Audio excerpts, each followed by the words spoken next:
kita tonton video Rule of Government.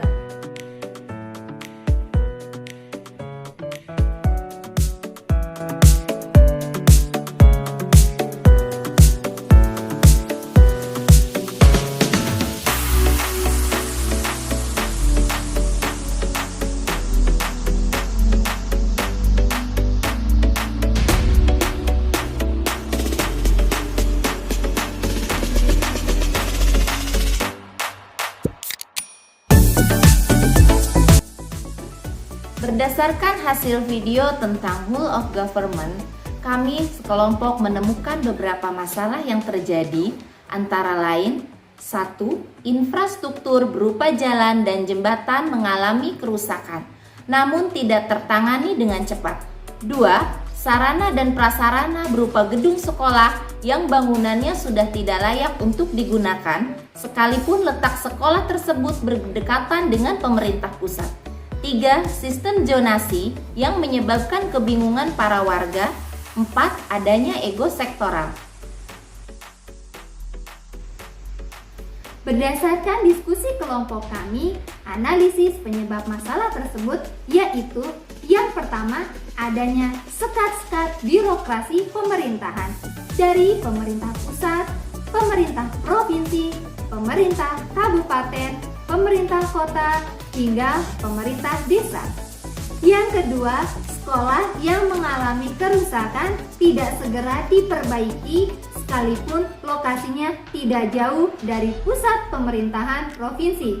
Hal ini terjadi karena perbaikan sekolah tersebut merupakan bukan wewenang pemerintah provinsi, sehingga perbaikan sekolah tersebut mengalami keterlambatan.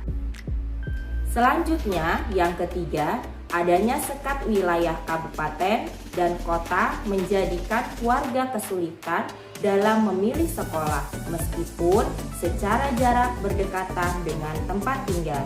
Yang keempat, setiap kementerian, lembaga, dan organisasi perangkat daerah atau OPD memiliki sistem akuntansi atau keuangan, sistem manajemen aset masing-masing, sehingga muncul ego sektoral, ego institusi, dan ego daerah. Berdasarkan analisis penyebab masalah tersebut, kami menemukan solusi dalam pemecahan masalahnya, yaitu: 1. Untuk masalah yang sifatnya kecil, dapat dilakukan dengan cara melakukan komunikasi yang efektif antara pemerintah desa, pemerintah kota, pemerintah kabupaten, pemerintah provinsi, sampai kepada pemerintah pusat.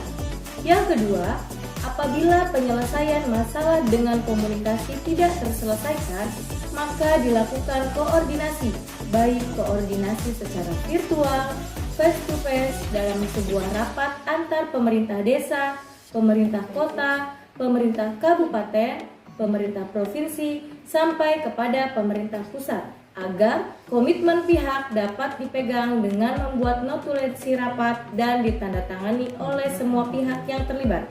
Kemudian dibagikan dan ditebuskan kepada atasan masing-masing pihak.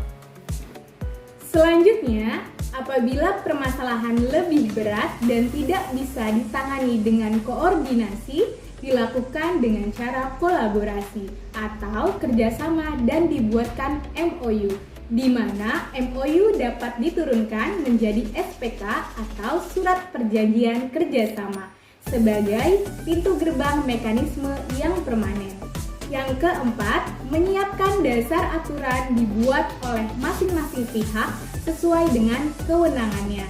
Yang kelima atau yang terakhir, menggunakan sistem informasi yang bisa diakses 1x24 jam, merupakan solusi paling akhir untuk menghilangkan sekat-sekat birokrasi.